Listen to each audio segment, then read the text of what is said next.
মামা, ইনজেকশন দিলে কি রোজা নষ্ট হয়? দারুণ প্রশ্ন। এখানে দুই ধরনের ইনজেকশন আছে, এক পুষ্টিহীন, দুই পুষ্টিযুক্ত।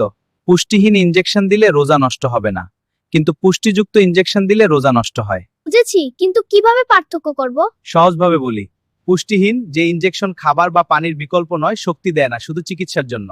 যেমন ব্যথানাশক, অ্যান্টিবায়োটিক, ভ্যাকসিন। ও আচ্ছা। হ্যাঁ, এগুলো শরীর ভালো রাখতে সাহায্য করে। আর পুষ্টিযুক্ত যে ইনজেকশন খাবারের মতো কাজ করে, শক্তি বা পুষ্টি দেয়।